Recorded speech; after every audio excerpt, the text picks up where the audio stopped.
कर आपको सुनाते हैं। लेकिन सबसे बड़ी हमारे अंदर एक कमी रही, जो हम परमात्मा को नहीं पहचान सके, ना उन महापुरुषों की उन वाणी को हम समझ सके जिन्होंने अपने अमृत वाणी में एफिडेविट देकर गए, वो भगवान के विटनेस बने, गवाह बने।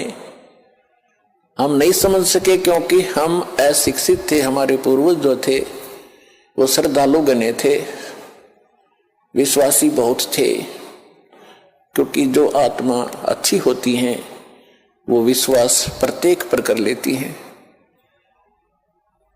और परमात्मा ने आपको शिक्षा इसलिए नहीं दी पहले समय में, यह शिक्षा हमारी सबसे दुश्मन है। यदि हम शिक्षा प्राप्त करके परमात्मा की खोज नहीं करते हैं तो यह शिक्षा व्यर्थ है।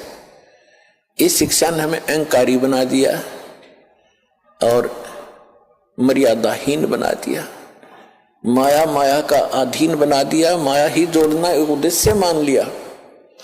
कोई भी बच्चा शिक्षा ग्रहण करने के लिए घर से चलता है, उसका उद्देश्य यही होता है, बड़ा अफसर बनूं, घनी कमाई करूं, 2 नंबर की घनी करूं। वो कौन सी ट्रेनिंग है जिसमें तनख्वाह से अतिरिक्त और मिलती है, रिश्वत घनी। आईएएस बनूं, आईपीएस बनूं, मंत्री बनूं, एमएलए बनूं, मुख्यमंत्री बनूं, घने माया जोड़ूं। तो क्या मनुष्य जीवन का यही काम था? ये कार्य तो एक गोबर का भूंड करता है, गोबर का भूंड। अगर हमने यही काम के लिए मनुष्य जीवन पाया है तो गोबर का भूंड कैसा होता है? खेतों में पशु गोबर करते हैं और उसको भूंड होते हैं, छोटे छोटे जीव होते हैं, और वो क्या करते हैं, उस गोबर को निकालते हैं, उसमें से उसके गोली बनाते हैं, गोले छोटे छोटे, और उसको धका के उसको रोल करके अपने बिल में भर लेते हैं। उस बिल को गहरा बनाते रहते हैं मिट्टी से खोद खोद के, और उसको गोबर को ठोक लेते हैं, गरोले बना बना के वो गोबर खाते हैं। तो वो व्यक्ति, वो प्राणी वही होते हैं जो मनुष्य जीवन में माया जोड़ जोड़ जोड़ जोड़ कर बैंक भर ले, कोठी बना दे, बंगले बना ले। फिर वो क्या करते हैं, वो हमने देखा कई बार।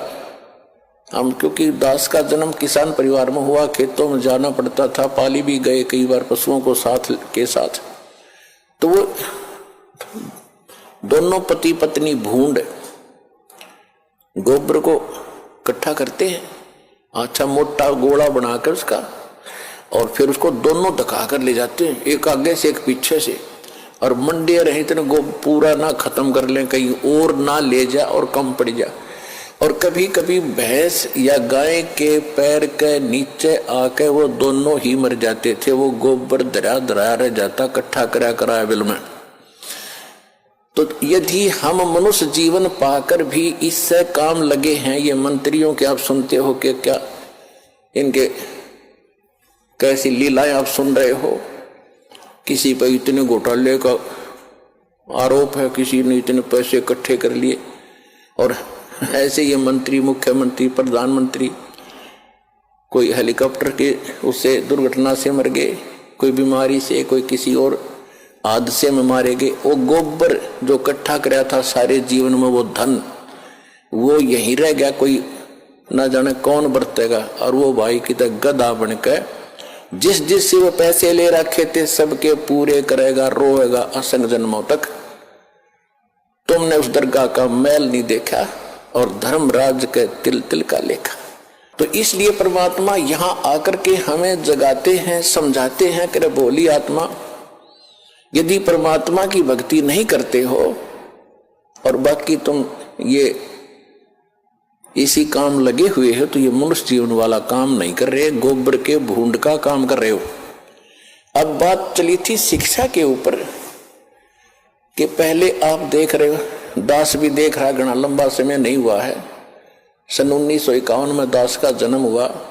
सन 60 के बाद ईसा समझण जोगा हुआ। जो बातें आज याद आ रही हैं उसमें क्या प्रक्रिया और कैसे लोग थे, अब इस ज्ञान की रोशनी से उनकी पहचान हो रही है कि पहले शिक्षा कती नहीं थी, पिता पढ़े नहीं, चाचा पढ़ा नहीं, ताऊ पढ़ा नहीं, कोई कुंबा और पढ़ा नहीं। पहले का हमारे से पढ़ाई शुरू हुई थी, उसमें बहनों की बेटियों की पढ़ाई नहीं कराते थे। तो उसमें कितनी शांति थी, कितना एक आचरण अच्छा था, कितना प्यार था, और कैसा एक दूसरे की शर्म लिहाज होती थी। बड़ा व्यक्ति चाहे किसी भी दूसरे गांव के दूसरे कोने का भी क्यों ना होता, अगर बच्चे थोड़ी बहुत शरारत कर रहे होते तो उसको देखते ही बंद हो जाते, भाई ताऊ आ गया।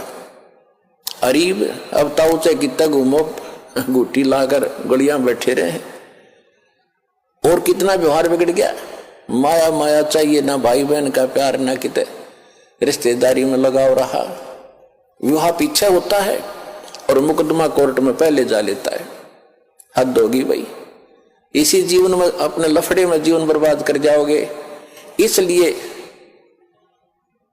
परमात्मा आपको याद दिला रहे हैं कि मानुष जन्म पाय कर जय नहीं रटे हरि नाम, जैसे कुआ जल बिना फिर बनवाया क्या काम। तो ये ज्ञान कौन देता है? सतगुरु देते हैं। और वो सतगुरु कैसी लीला करते हैं? कबीर भगवान जब स्वयं आते हैं, अच्छी आत्माओं को मिलते हैं, उनको सतलोक ले जाते हैं, फिर वापस छोड़ते हैं, फिर अपने से परिचित करा के और सबको ज्ञान सुनाते हैं। लेकिन उन महापुरुषों के उन गूढ़ रहस्यों को, क्योंकि परमात्मा ने कहा था कि तुम कितना ही कुछ कर लो ये मानेंगे नहीं, क्योंकि इनको ज्ञान ही नहीं है। ये इनके जो मूर्ख गुरु हैं, अज्ञानी, जो शिक्षा जरूर प्राप्त हैं, संस्कृत भाषा अवश्य जानते हैं। अब देखो पुण्यात्माओं, इस भक्त शिक्षा ने कैसा नाश किया है। ये हमारे धर्मगुरु जितने भी थे, ब्राह्मण लोग थे, इनको ही शिक्षा ग्रहण करने का अधिकार था।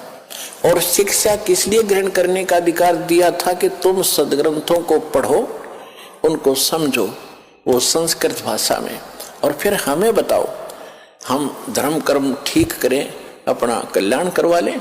और गीता में भी ऐसा लिखा है कि जो विद्वान लोग हैं, वो विद्वान लोग सदग्रंथों को पढ़कर अविद्वानों को सुनाएं। अविद्वान माने, क्योंकि ये विद्वान मानते हैं जिसने शिक्षा है, अक्षर ज्ञान है, और अविद्वान कहते हैं जिसने अक्षर ज्ञान नहीं है, उनको सुनाओ। और यदि अविद्वान यानी अनपढ़, अक्षर रहित, वो अगर विद्वानों की बातों को सुनकर उनके अनुसार आचरण कर लेते हैं तो उनका मोक्ष हो जाएगा। बिल्कुल सही है, पढ़ना जरूरी नहीं था। तो इसलिए परमात्मा ने शिक्षा की आवश्यकता नहीं समझी, क्योंकि वो समय नहीं था पार करने का तुम्हें। अब समय अब आया है। तो उस समय वो जो शिक्षा ग्रहण करते थे ब्राह्मण लोग, ये केवल माया जोड़ना उद्देश्य रखते थे।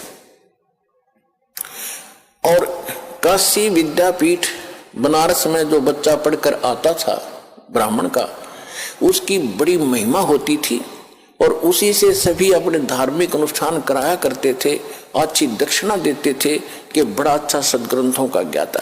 तो उन धर्म गुरुओं का एक उद्देश्य बन गया कि माया घनी कैसे बने। इन्होंने माया इकट्ठा करना ही उद्देश्य मान लिया।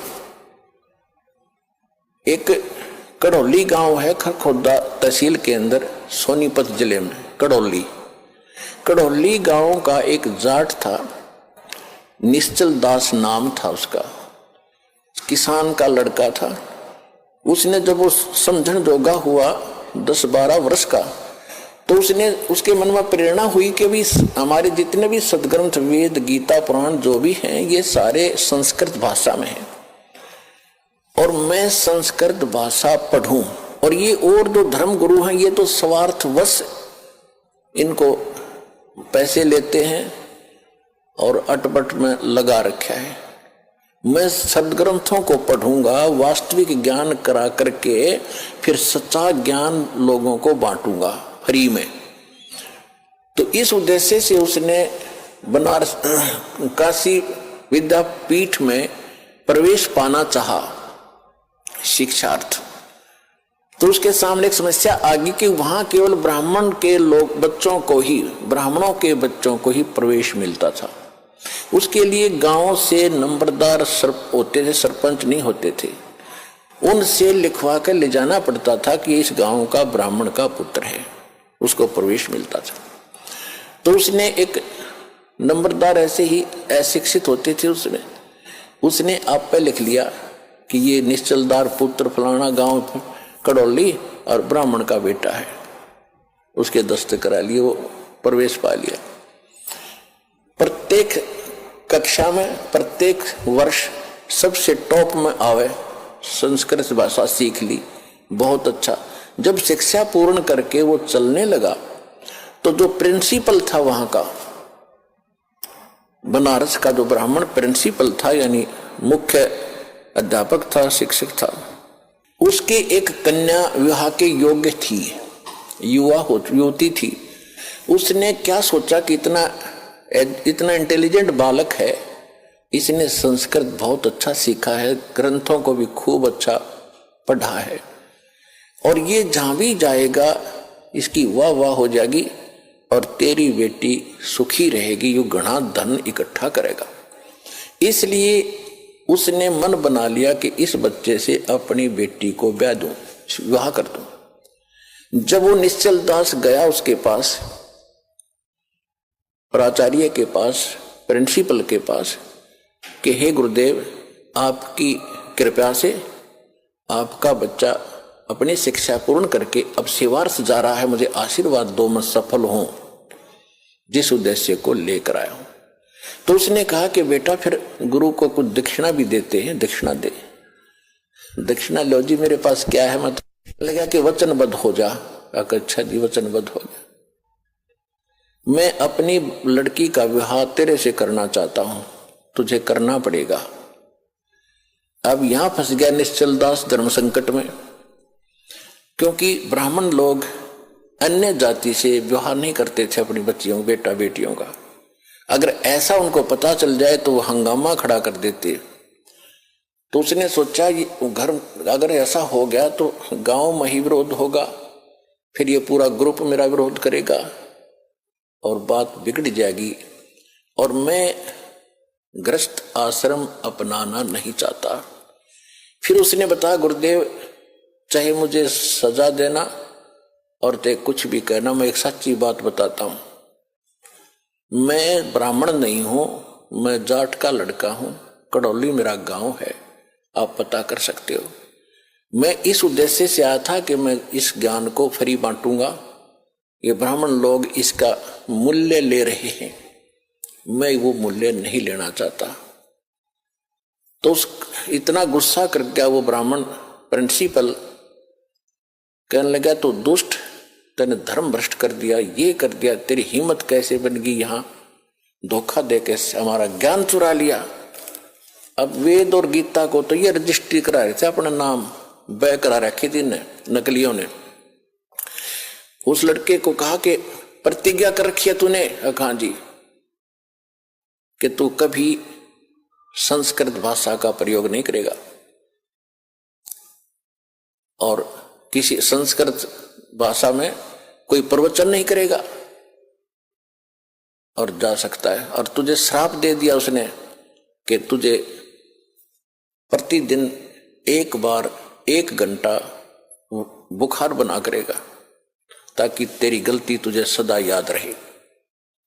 तो पुण्यात्माओं, देख उस दुष्ट आत्मा ने, अब ये ज्ञान की कमी, हम किसी को श्राप देते हैं क्योंकि पूर्व भक्ति का धन होता है, उसका श्राप भी फल जाता है। अब तो सारे नकली हो लिए, किसी श्राप फले ना किसी आशीर्वाद फले, खाली हैं सब। पहले अच्छे लोग होते थे, चाहे किसी जाति के थे, वो पिछले पुण्य कर्मों से परिपूर्ण होते थे, वो किसी को श्राप दे देते, उसको बुरा हो जाता, उसकी पूंजी खत्म होती। आशीर्वाद देते तो भी उनकी पूंजी चोरी होती, नष्ट होती कमाई। इस करके ये यही काल के जाल में उलट पुलट होकर यही फंस गए। अब इससे निकलने के लिए हमें ज्ञान की आवश्यकता थी। अब उस वहां से जो वो निश्चल दास जी आगे। अब उसके सामने समस्या होगी कि ज्ञान तो मैं प्रचार करूंगा लेकिन संस्कृत प्रयोग मैं नहीं करूंगा। उसने क्या किया कि फिर दादू पंथ, एक दादू साहब हुए हैं जिनको परमात्मा कबीर जी मिले थे। अब परमात्मा ने क्या किया है, वो अच्छी आत्माओं को मिलते हैं और उनको अपना कुछ झलक देते हैं जिसको ये दिखता है कि ये तेरे अनुकूल चलेगा। तो दादू जी को परमात्मा मिले, आंखों देखकर आए और फिर दादू साहब ने कबीर भगवान की बहुत महिमा गाई। लेकिन दादू जी को परमात्मा ने पूर्ण ज्ञान नहीं दिया।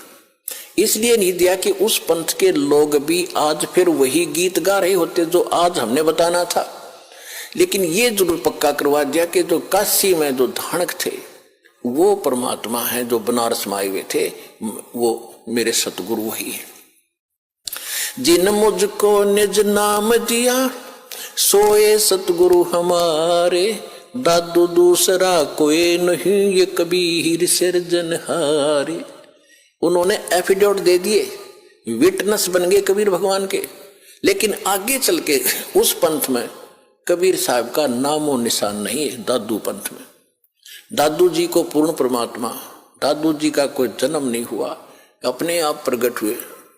इस तरह वहां मिले थे, फलान हो गया था, उसकी माँ को आशीर्वाद दे दिया था एक संत ने। तो इस तरह करके वो दादू जी को ही खुदा बनाए बैठे हैं, वो कुछ भी बनाए रहो। फिर निश्चल दास जी ने वहां दीक्षा ली, दीक्षा लेकर के फिर संत वाणी में एक निश्चल ग्रंथ बनाया। लेकिन निश्चल दास के पास भी वो ज्ञान नहीं था।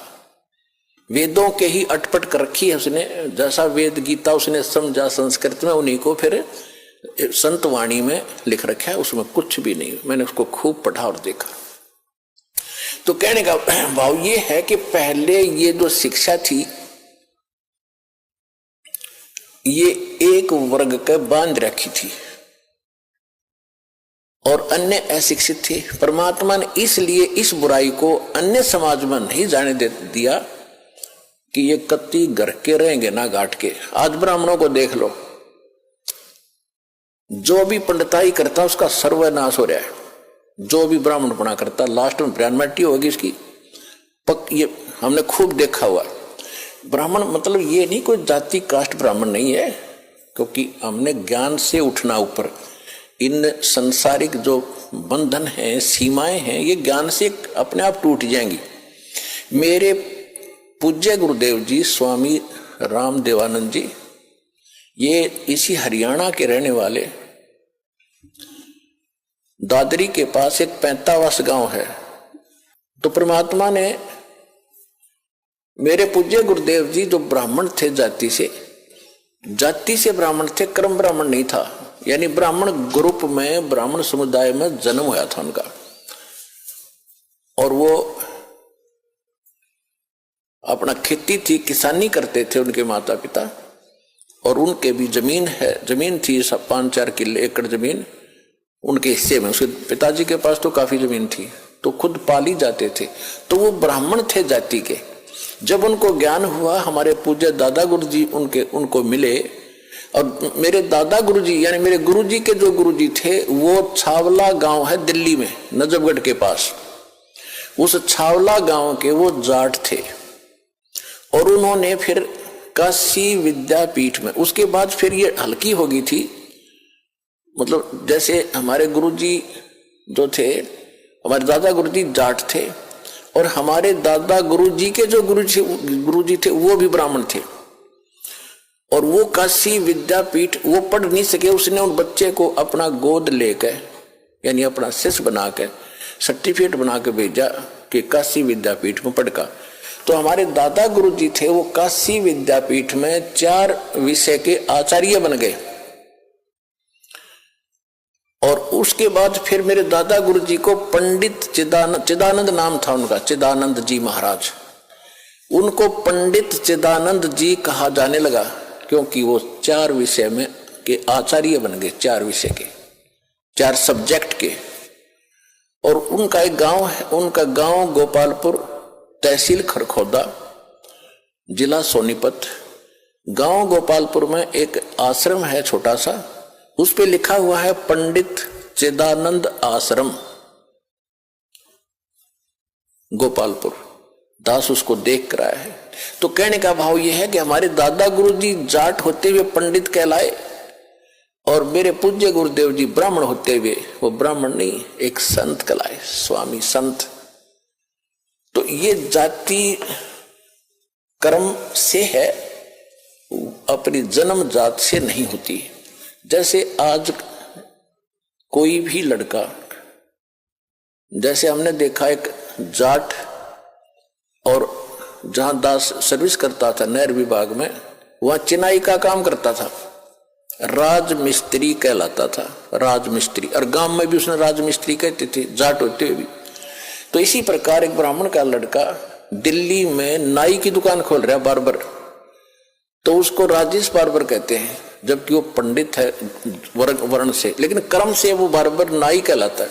तो इसी प्रकार हमारी ये जातियां बनती चलेगी, ग्रुप बन गए। फिर क्योंकि पहले व्यवसाय परंपरागत होते थे और उसी परंपरा में विवाह होना इसलिए कंपलसरी था, क्योंकि जैसे जाट की लड़की और कुम्हार का व्याधि, तो जाट का व्यवसाय कुछ और है और कुम्हार का कुछ और, जाते सारे बर्तन फोड़ेगी। और कुम्हार की लड़की कुम्हार के ब्याह जा, तो उसको पहले ट्रेनिंग होती है उस काम की, वो ठीक जाते ही रलमिल हो जाती थी। इसलिए हमारा विवाह अपने वर्ण में ही अपने होना कंपलसरी था, अनिवार्य था उस समय। इसी तरह किसान की लड़की किसान के ब्याह जाती थी, तो वो काम से पहले ट्रेंड होती थी, झगड़े ना बढ़ते, काम खराब नहीं होते थे। तो अब समय बदल गया है, व्यवसाय भी काफी बदल गया है। तो इसमें अगर इंटरकास्ट शादी होती है तो कोई दिक्कत नहीं, क्योंकि हम मनुष्य हैं, हम एक पिता के बच्चे हैं और हमारा एक ही उद्देश्य है, यहाँ से मोक्ष कराना और सतलोक जाना, वहां कोई झगड़ा ही कोई नहीं। तो इस प्रकार हमने इस काल के जाल को काटना है, हर तरह से इसको कंडम करना है, सच्चाई को ऊपर लाना है। तो इसलिए ये विद्या जो थी ये सीमित होकर रह गई और परमात्मा ने ये इसलिए आपको नहीं आने दिया आप तक, क्योंकि वो पीक टाइम नहीं आया था, प्राइम टाइम नहीं आया था, जिस समय आपको पार करना था। वो कब करना था? परमेश्वर ने काल से कहा था, जब काल की और परमेश्वर कबीर जी की गोष्ठी हुई थी प्रथम सतयुग में। जब सारी बात हो गई कि आप किस लिए आए हो सतलोक से, अपने परमात्मा ने अपना रूप बदल रखा था, अपने पुत्र जोगजीत का रूप बना रखा था। और ये जो काल है ये भी उस परमात्मा का 17वां पुत्र है, ये उसका 17वां पुत्र है। और इसने वहां गलती कर दी थी, जिस कारण से इसको निष्कासित कर दिया। हमने भी गलती की थी, जितने भी प्राणी, चींटी, हाथी, मकोड़े, कीड़े, पशु पक्षी, ब्रह्मा विष्णु महेश और हम राजे महाराजे, ये सभी वहीं रहते थे सतलोक में। एक जैसा वहां पर हमारा शरीर था, एक जैसा खान पान था, एक जैसा सुख था। तो हम अपनी गलती से इस कंगाल के साथ आ गए। यहाँ कुछ भी चीज पूरी नहीं, हर समय हर एक चीज का अभाव रहता है। मार मार एक रोटी का काम पूरा ना होता सारे जीवन में जीव का। पशुओं ने देख ले, उसके पीछे भाग रहा है उसको खाने के लिए, हिंसक पशु जैसे पशु हैं दूसरे शाकाहारी, वो सारा दिन घास चर चर के खाएं जार निकालें जार, खाएं जार निकालें जार, मर जाओ। क्या यही जीवन है? सतलोक में सारी सुविधाएं हैं, जो खाओगे वही बॉडी में हजम होता है, ना कोई टट्टी ना पेशाब, उसमें कुछ नहीं होता। ऐसा गजब का ना कोई, अब सोता उठते आदमी फ्रेश होता है, फ्रेश होते सबसे पहले टट्टी मास दे है। तो यहाँ तो ऐसा ही रहेगा। तो वहां चलेंगे हम जहाँ सारा सुख है, इतना सुंदर शरीर कभी व्यर्थ नहीं होते, वहां कोई बकवास नहीं आती, मन में दोष नहीं होता। जब आत्मा निर्मल हो जाती है, विकार होते ही नहीं, बकवाद करने की इच्छा ही नहीं बनती। तो ज्ञान से अब परमात्मा ने ये शिक्षा इसलिए दी हमारे को कि हम जो मैं बताऊंगा, परमात्मा के ने कहा था कि जो ज्ञान हम देंगे फिर हम अपना एक दास भेजेंगे। वो तो ज्ञान परमात्मा 600 वर्ष पहले सतगुरु रूप में दे गए थे, कबीर भगवान कबीर वाणी के माध्यम से। कबीर सागर, कबीर बीजक, कबीर शब्दावली, कबीर साखी, इस तरह उन्होंने कई भागों में बांट रखा है, बाद में प्रिंट करने वालों ने। बाकी ये सभी कबीर वाणी है, जिसके विषय में गीता अध्याय नंबर 4 के श्लोक नंबर 32 में कहा कि वो परमात्मा स्वयं अपने मुख कमल से जो ज्ञान देता है उसमें यज्ञ यानी धार्मिक अनुष्ठानों की जानकारी विस्तार के साथ बताता है, और उसको जानने के बाद सब कर्मों से मुक्त हो जाता है। चौथे अध्याय के 34वें श्लोक में कहा कि उस ज्ञान को तत्वदर्शी संतों के पास जाकर समझ। तो कहने का भाव यह है कि परमात्मा ने 600 वर्ष पहले आकर ये तत्व ज्ञान बताया था। तो जब काल से बात हुई थी और परमात्मा अपने जोगजीत पुत्र के रूप में आए थे, जब काल के लोक में प्रवेश किया, किस लिए आए थे? कि हमें दुखी देखा कि ये मेरे बच्चे वहां कितने सुखी थे, कोई दुख नहीं था, कोई मृत्यु नहीं, कोई कैंसर नहीं, कोई कोढ़ नहीं, कोई बीपी हाई ना लो होता था, ना कोई शुगर बीमारी थी, और ना इनको खाने का अभाव था, मजदूर बने फिरते। काल ने हमारे को कितना मूर्ख बना रखा है। किसी के पास थोड़ा सा पद मिल जाता है तो नीचे वालों को इतना दबा के रखता है, सब अपने कर्म फोड़ता सारा दिन, उनकी आत्मा दुखा के।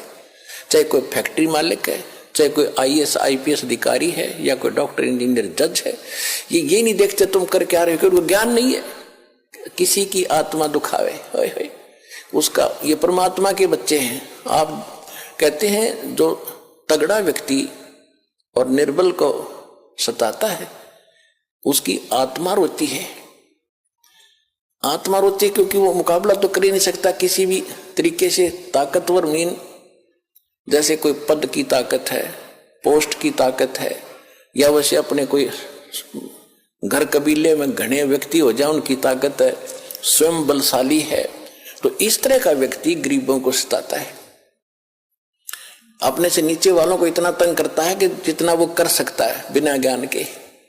तो यहां परमात्मा ने आके बताया है कि कबीर गरीब ना सताइए, जाकी मोटी हाय, और बिना श्वास की जीव से लो भस्म हो जाए। देखो कहते हैं गरीब को ना सताना, आपकी ये हालत हो जाएगी, क्योंकि वो तो जीवित श्वास है, आत्मा से उसका कनेक्शन है, रो रहा है, उसकी आत्मा दुखी है, तो उसको जरूर प्रतिफल मिलेगा, 2 दिन पीछे मिल जाएगा।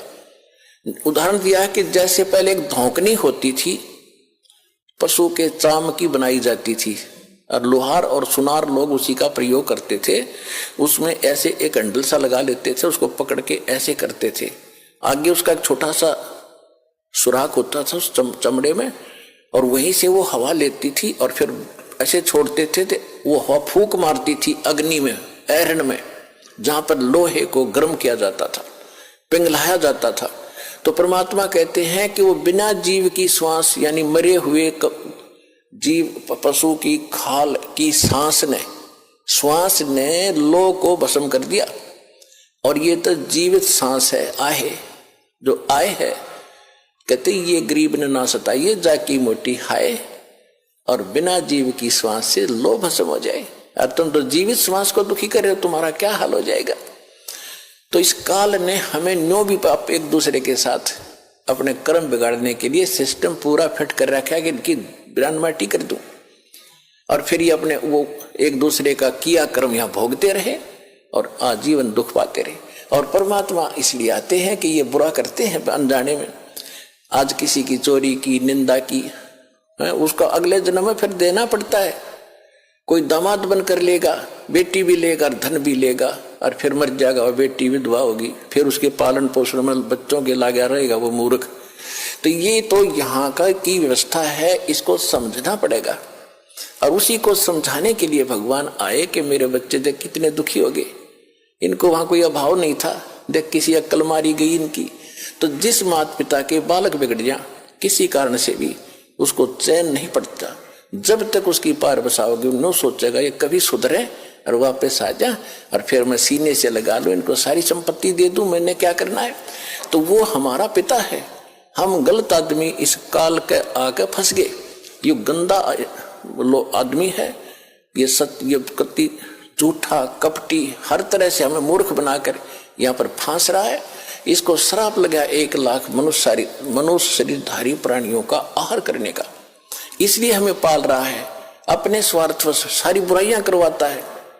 आप देखते हो बीड़ी, शराब, तंबाकू, फीम, सुल्फा, भूख की, ये खाने की चीज है, मांस ये खिलाता है ताकि इसका टेस्ट बने। हम सूक्ष्म स्थूल शरीर से जो खाते हैं, एक अंदर शरीर है सूक्ष्म, उसके अंदर ये सारी वासना डिपॉजिट हो जाती है, इसमें समा जाती है। कुछ अधिक आहार तो लग जाता है शरीर के पोषण में, स्थूल के में, शेष जो वासना है उसका टेस्ट होता है, वो अंदर जाता है, समाता है जीव के माध्यम से, और फिर इनको ये कवर तो ऊपर रह जाता है, यही छोड़ जाते हैं। सूक्ष्म शरीर जब जाता है मनुष्य का, एजडित रहता है, जब तक दूसरे प्राणी में नहीं जाता, ये सूक्ष्म शरीर एजडित होगा। तो ये तो ऐसा है जैसे सर्प कांचली छोड़ जाता है और सर्प अलग होता है। तो हम तो उस कांचली की क्रियाक्रम में लगे रहते हैं यहाँ पर, कभी गंगा ठा के ले जाएंगे, कभी कितब कर्म कराएंगे, वो सांप तो जा चुका है, वो तो है नहीं इसमें। तो उस जीव को फिर तपतशिला पर डालता है, वहां उनको बुरी तरह तड़फाता है, क्योंकि जिसने ज्यादा हुक्का पी रखा है, जिसने ज्यादा शराब पी रखी है, मांस खा रखा है और ज्यादा भूखी पी रखी है, कोई नशीली वस्तु है, कि वो टेस्ट है उसका, उस काल का, मन का, ये मन उसका एजेंट है। तो उनको ज्यादा समय तक उस तपतशिला पर जलना पड़ता है, वहां चटक मटक होते, हाहाकार मचती है। जिन्होंने थोड़ा ये बकवाद कर रखी होती है, वो थोड़े समय तक तपतशिला पर रहता है। तपत की टुकड़ी एक तवी है, तवा समझ लो, बड़ी ये तई होती है, बड़ी बड़ी रोटी बनाने की, इन पर रखते हैं भट्टियों पर, इस तरह की बहुत बड़ी है पत्थर की, और उसमें अपने आप गर्म होती है, उसके फारेनहाइट का भी अंदाजा नहीं कितनी गर्म है। और जिन्होंने ज्यादा यह मांस शराब तंबाकू प्रयोग कर रखा है और वासनाएं की है, तो वो ज्यादा समय तक दुखी रहते हैं, बहुत समय तक, उनको बहुत समय में ज्यादा माल होता है उनमें, तो देर से निकलेगा सारा। और जिन्हें कम कर रखे वो जल्दी फारिग होकर गधे कुत्ते बनोगे, फिर जाना कहीं नहीं, रहना यहीं पर है। तो जहां पर ये तपतशिला पर जीव भुनने जा रहे थे, परमात्मा वहां आकर खड़े हुए, अपने पुत्र जोगजीत का रूप बना के।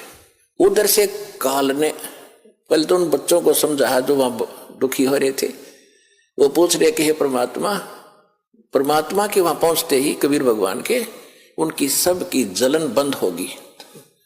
वो भट्टी न्योकी नो जल रही है, तो ये तो न्योकी नो गर्म ऐसे ही, और उनका कोई आंच नहीं, जैसे प्रहलाद भगत के आंच नहीं लगी भगवान की कृपा से। एक बिल्ली के बच्चे, एक कुम्हार ने आवा लगाया था, आवा लगाते थे मटके पकाने के लिए। कच्चे मटके में बिल्ली की आदत होती है कहीं से बच्चे उठाए कहीं रख दिए, उसने रातों रात एक मटके में बच्चे रख दिए। कुम्हार ने वक्त से आकर वो घड़ा नीचे दाब दिया, पहुंच गया जहां भी ठाठा धर दिया फटाफट जल्दी में, और अगले दिन उस दिन आग लगा दी उसमें। फिर वो बिल्ली आई घूम फिर के आहार करके, तो उसके चारों तरफ रोए, हाहाकार मचा रखा, बच्चे म्याऊ म्याऊ करे।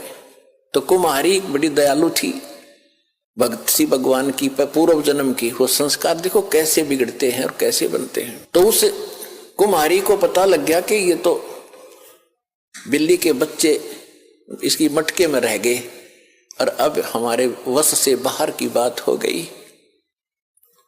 और अब माँ को पता होता है बच्चों का कितना दुख है, वो भी माँ थी और बिल्ली भी माँ थी। तो कुम्हारी ने मालिक से अर्ज लगाई, हे परमात्मा, हम पर पाप बनेगा, गलती बन गई, हे दाता इसके बच्चे बचे। उधर से वो बिल्ली भी पुकार रही थी। तो मालिक ने क्या किया, देखो पूर्व जन्म के दास जो आपको कह रहा है, ये काल कैसे बर्बाद कराता रहा, क्योंकि ऐसी परिस्थितियां पैदा कर देता है कि हम अपनी पूंजी को नाश करते ही रहे। अब देखो आपने पुण्यात्मा, ये तत्व ज्ञान है, ये रामकृष्ण की स्टोरी तक कोई सुना देगा, खड़ा होगा, कितने भी सुन लियो तुम, 5-4 संस्कृत श्लोक बोल देगा, तुमने राजी कर देगा, दक्षिणा लेगा, और ये होता ही रहा अभी तक। ये तत्व ज्ञान है जिसका सब तरह का निष्कर्ष निकलेगा। अब प्रश्न चल रहा है कि तुम्हारी चोरी हो रही है, तुम यहाँ पूंजी कभी इकट्ठी करते हो, फिर चोर कैसे कैसे तुम्हें लूटते हैं ठग। अब जैसे एक टटीरी थी, महाभारत में प्रकरण आता है, ये सच कथाएं हैं। आज तो वैज्ञानिक पाक गए, इनमें ना समझ माती ना हो, बाकी सच्चाई मिटा नहीं करती किसी के ना मानने से। महाभारत में एक कहानी आती है कि एक टटीरी पक्षी है, टटीरी, उसने कुरुक्षेत्र के मैदान में अंडे उत्पन्न कर दिए, जमीन पर पैदा करती है वह अंडे। और उधर से क्या हो गया, महाभारत के युद्ध का समय वहीं उन्हीं दौरान खड़ा हो गया, चारों तरफ से दोनों तरफ सेना खड़ी होगी, आन लगी। तब उसने देखा ये तो कमाल हो गया, तेरे बच्चे मारे जाएंगे, घोड़ों के हाथियों के पैरों के नीचे रथों के नीचे आके कट जाएंगे। तो उसने भगवान से अर्ज लगाई, हे परमात्मा मेरे बच्चों की रक्षा करना। अब देखो दास तो आपको बार बार बताता है। तो उसी समय परमात्मा ने उसकी अर्ज सुनी। ऊपर से इंद्र के हाथी का एक घंटाड़ा टूटा, 88,000 मन का था। 88,000 मन, एक मन 40 किलो का होता है। 88,000 को गुणा करके देख लियो कितने क्विंटल बनेंगे 40 से। तो वो आके गिर गया, इतना भारा। अब उस महाभारत के युद्ध में किसने फुर्सत, किसने देखा, किसने देखा। महाभारत हो गया, 18 करोड़ आदमी कट के मर गए और वो अंडा के आंच भी ना लगी, वो नो के नो बच्चे बन गए, वो नो के नो अंडे सुरक्षित पाए। फिर बाद में देखा भाई यू क्या है ना होता है, वो सब ने लाग लू कब गेरा टेढ़ा, तो बच्चे पाए नो के नो और टटीरी वहां आकर बैठ गई। तो कहने का भाव ये अपने आत्मा, टटीरी ना तो राम की पूजा करती थी, ना श्री कृष्ण न जाने थी, ना कोई विष्णु उस समय जानती थी, किसी को नहीं जानती थी। इसी तरह ना बिल्ली जानती थी किसने पुकारूं, आत्मा रोए थी। उस समय परमात्मा, आत्मा परमात्मा को याद करती है, चाहे पशु की है चाहे पक्षी की। और उनकी सुनाई कैसे होती है, अगर उनके पूर्व जन्म के कोई पुण्य उनके साथ थे तो वहां बचाव होता है। जैसे दास पहले श्री राम श्री कृष्ण जी का, विष्णु जी का पुजारी था, हनुमान जी का पुजारी था, और घर में जो भी सुख हो रहे थे, सुख हम पहला सुख मानते थे, संता ब्याह हो गया, विवाह के बाद बेटा बेटी हो गए, क्या बात हुई, और सोचते थे मेरे भगवान ने दे दिया, श्री राम ने दे दिया, कृष्ण ने, जो सा भी सामना आ जाता उससे का शुक्रिया कर देते थे। ध्यान में आते ही हनुमान जी ने दया कर दी, बाबा श्याम जी ने दया कर दी। अब दया, अब पता चला, सूक्ष्म ज्ञान की रोशनी से पता चला कि ये तो हमारा पूर्व जन्म का संस्कार ही हमें मिल रहा था। जैसे पास हो गए बच्चे, इसी में खुशी मनाते हैं, बच्चे को तो वही बड़ी भारी बात होती है और बड़ा हर्ष का काम होता है कि पास हो गया, हो फिर नौकरी मिल गई, कहना है क्या, अच्छी सर्विस मिल गई। तो ये सब हम अपने इन भगवानों को देते थे जिनकी हम पूजा करते थे, श्रेय उनको देते थे, क्रेडिट। अब पता चला ये तो कुछ कर ही नहीं सकते थे, वो तो कबीर परमात्मा ही पिछले जन्म के संस्कारों से ही आपकी मदद करता आ रहा था, चाहे कोई पशु है चाहे कोई पक्षी। तो इस प्रकार हमने इस ज्ञान को समझना है। परमात्मा सत्संग के अंदर हर पहलू पर विचार प्रकाश डाला जाता है ताकि आप अच्छी तरह दृढ़ हो इस ज्ञान पर। ये एक ऐसा सामूहिक सत्संग स्थल है, ऐसा शिक्षा स्थल है जिसमें प्रथम कक्षा के बच्चे भी आते हैं, यही पढ़ाई जाती है, इसको इकट्ठा ही बैठा के। और इसमें दूसरी कक्षा के यानी तो दूसरी बार हाजिरी लगवाने आए हैं, प्रथम कक्षा के तो इसमें पहला नाम प्राप्त है, दूसरी के जिनको सतनाम प्राप्त है, और फाइनल वाले भी हैं जिनको सार नाम प्राप्त है। तो सबको ही ज्ञान दिया जाता है और इस ज्ञान की रह रहकर सबको आवश्यकता होती है। सार नाम प्राप्त करके इंसान कोई खुदा नहीं बन जाता या मुक्त नहीं हो गया वो, यदि उसकी वो इस ज्ञान को आधार बनाकर अपना जीवन नहीं जीवेगा तो कभी भी फेल हो जाएगा, यहीं फिर काल का फंस जाएगा। इसी तरह कमाई तो उसकी नो की नो बच जाएगी, जो कमाई कर ली, लेकिन यहीं रहेगा तो फिर उसको इसी तरह कभी ब्रह्मा बनाएगा, कभी विष्णु, कभी शिव बनाएगा, फिर देवता बनाएगा, फिर बिल्ली बनाएगा। वो पूंजी तो इस समय की होगी आपके पास और वहां आपको ठगा जाएगा। एक दूसरे को दुआ, बच्चों के लिए ही भिक्षा भीख मांग मांग कर, दुआएं दे देकर। ये देखी बुढ़ा बुढ़िया, पुराने समय में बुढ़िया क्या करती थी, कोई बहू आती थी, कोई बड्डी शानी उससे के पैर दबाया करती थी बड्डी के, और वह आशीर्वाद देती थी, हे बेटी तो पुत्ता फड़ियो, दूधा नहाइयो, और तेरा तुम बूढ़ सुहागन हो। बूढ़ सुहागन माने बुढ़ापे तक नाम रहे तेरा पति, ये आशीर्वाद देती थी। तो वो जितनी थोड़ी बहुत पूंजी उनमें बची थी वह बहू तो दे दी। हाँ, बहू फिर आगे दे देगी अपनी बहू आते ही, और अंत में कोई से पीछे कुछ पल्ला कुछ नहीं रहा। अब हम ऐसी गलती नहीं करेंगे, किसी को दुआ नहीं देना, किसी को आशीर्वाद देकर अपनी चोरी मत करवाना, ठगवाना मत। अपने बच्चों को भगवान से जोड़ दो। अब बेटा आप भी कमाई करो, तुम भी मजदूरी करो भगवान की, या आप पे सुखी रखेंगे, सारा धन इनके पास भी हो जाएगा। ऐसी गलती नहीं करना जो आपको हर पहलू पर सतर्क किया जाता है। और हमने देखा पहले तो बुढ़िया अपनी बहू अपनी सासू के पैर दबा रही, एक फार्मोटी कराती 5-2 मिनट, और वह नरियत आशीर्वाद दे देती बिना गिनती के। और फिर सासू बहू का हो गया झगड़ा, और फिर नौकरा तेरे भाई मरियो, तेरे भतीजे मरियो, तेरा नाश होइयो। वह बुढ़िया फिर दूसरे बैंड पकड़गी, दूसरा स्टेशन पकड़गी।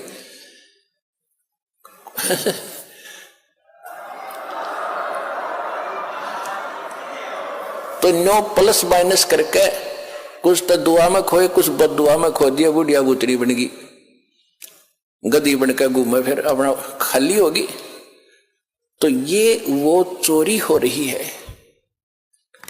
और उसको जगाने के लिए परमात्मा ने पहले तो मालिक आए स्वयं, गांव गांव में नगर नगर में कहीं खड़े हो जाते थे डंडोरा लेकर एक तारा, ये सुनाते थे। अब जो प्रसंग चल रहा था वही आते कि जैसे वो बिल्ली के बच्चे जो थे आवे में, और बिल्ली चारों तरफ रो रही थी, हाहाकार मचा रही थी।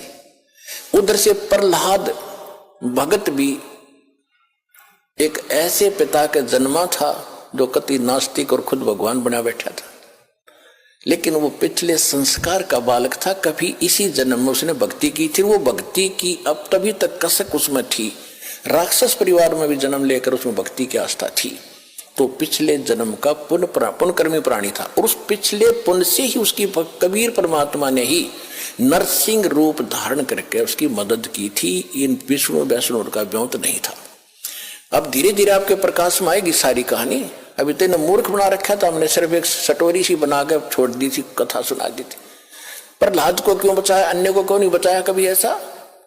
और यहाँ सबको बचाएंगे जो जो नाम ले रहे थे, आप तारे सामने दिखा दूंगा कितने रक्षा कर रहे परमात्मा, पल पल में कर रहे हैं।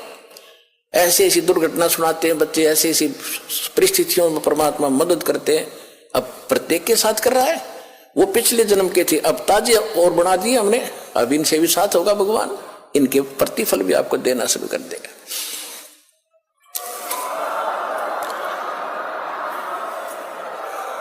तो प्रहलाद कच्चा पक्का था।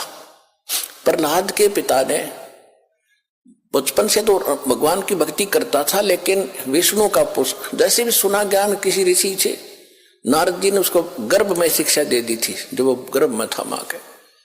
उसके आधार से वो विष्णु जी का पुजारी बन गया। और विष्णु का दुश्मन हिरण्यकशिपु उसका पिता, उसने ब्रह्मा की भक्ति करके शक्ति प्राप्त कर ली, थोड़ी बहुत सिद्धि शायद उस हल्दी की गांठ से पंसारी बन गया कि मैं ही खुदा हूं, सुबह मरूं ना शाम मरूं, आशीर्वाद ले लिया, पशु से मरूं ना पक्षी से मरूं, अमर मान लिया अपने आप को। इस कारण से उसने अपने बेटे से कह दिया कि विष्णु का नाम नहीं लेगा, भगवान की भक्ति नहीं करेगा।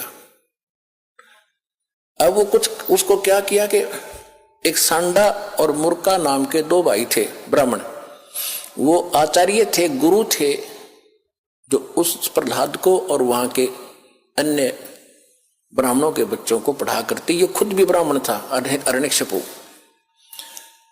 तो प्रहलाद को उनके पास भेज दिया कि तुम इनको पढ़ाओ और मेरे को भगवान इसके अंदर जचाओ। तो उस समय प्रहलाद कच्चा पक्का सा हो रहा था कि भी हो सकता, ये भी हो सकता। रोज देखो एक झूठ ने 100 बार सुन ले तो वह सच्ची सी बन जाती है। इसी स्थिति में परमात्मा ने उसको फिर दृढ़ करना था। वो बिल्ली रो रही थी और कुमारी भी रो रही थी, और प्रहलाद उसी रास्ते से अपने गुरु उस पाठशाला में जा रहा था, सांडा मुर्का वाली पाठशाला में। जब वह माई रो रही थी, बिल्ली का तो उसने नहीं ध्यान दिया क्यों रो रही है। उस कुमारी से पूछा कि माई क्यों रो रही हो आप, बताओ। उसको पता था राजा का लड़का है, बताऊंगी। कि महाराज मेरे से गलती बन गई और इस बिल्ली के बच्चे अंधेरे में और किसी मटके में चले गए कच्चे में, अब इसमें आग भयंकर लग गई है, आग चल पड़ी है। पहले कहते हैं ये जो आवा था 1 महीने में पका करता था, और फिर क्या हुआ तो उसने बताया कि 1 महीने तक कभी को छेड़ नहीं सकता, इतनी अग्नि होती है इसमें। तो माई ने उस प्रहलाद ने पूछा फिर आप कैसे रक्षा करोगे? कि भगवान करेगा, अब मनुष्य नहीं कर सकता, अब जीव नहीं रक्षा कर सकता, अब तो राजा भी नहीं कर सकता। राजा मान ले सैनिकों को बुलाकर मटके तो बुझा सके, मटके निकाल सके, लेकिन वो तो मर लेंगे, इतने एक का जल में मर जाएंगे वो बेचारे, तो भगवान ही बचा सकता है। क्या माई भगवान विष्णु जिससे भी भगवान है, यानी क्या माई भगवान इतना ताकतवर है कि वहां भी रक्षा कर देता है? कहां बेटा। हाँ महाराज, परमात्मा इसीलिए कहते हैं। कहने लगा माई जब तुम ये आवा तुम्हारा पक जावे, तो उसने पूछा क्या तुझे विश्वास है माई कि ऐसा होगा? कहा मुझे पूरा विश्वास है अपने भगवान पर। तो उसने प्रहलाद ने कहा कि जब तुम्हारा ये आवा पक जावे, ये किलन मटके पकाने का भट्ठा, उसको आवा बोलते हैं, पूजा आवा, तो जब ये पक जाओ तो मुझे बुलाना, उसके बाद इसको खोलना, और यदि ये बच्चा जीवित पागे तो मैं भी इस भगवान के अतिरिक्त किसी को मानूंगा नहीं, किसी की भी। और नहीं तो भाई खबरदार, आज के बाद तूने राम का नाम यहाँ पर ले दिया, मेरे पिता का नाम लिया करो। उसका रंग चढ़ गया था थोड़ा सा, तुझे मालूम नहीं मेरे पिता को पता लग गया तेरे को जान से मरवा देगा। तो माई कहने लगी मुझे मालूम है, लेकिन मेरी मजबूरी है, आपके पिताजी भगवान नहीं है और इनको नहीं बचा सकते, मेरा भगवान बचाएगा। इस कारण से क्या हुआ, परमात्मा ने ऐसी अगले ही दिन ऐसी ठंडी हवा चलाई, वो तो लीला थी दाता की। 3 दिन के अंदर, पहले एक महीने में पकता था, 40 दिन में, 3 दिन में आवा पक के तैयार हो गया और आग बुझ गई, कति ठंडी होगी। अब राजा के लड़के का आदेश था, जब प्रहलाद आया पाठशाला में जाने के लिए, कहा महाराज आज आवा मालिक की दया से 3 दिन में पक गया, आज हम इसको खोलेंगे। प्रहलाद वहीं बैठ गया, अब खोलो। वो निकाला, एक मटके में जिसमें वो बच्चे थे उसका अग्नि की आंच भी नहीं लगी थी, न्यू का न्यू कच्चा था, बच्चे सुरक्षित थे।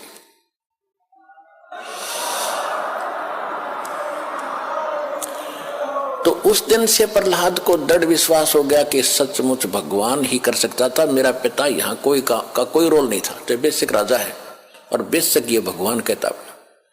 तो उसके बाद सांडा मूर्खा को भी उसने कह दिया था कि गुरुदेव आप गलत गाइड कर रहे हो, मेरा पिता भगवान नहीं है, भगवान तो भगवान ही होता है, मैं उसी की भक्ति करूंगा। उसके बाद फिर पिता पुत्र की ठनगी थी, हाय हाय,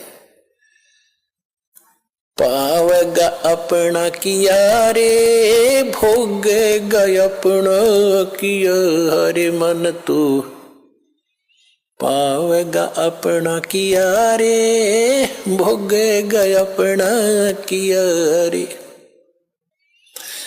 प्रहलाद पैज परवान करी है, धर नरसिंह अवतारे।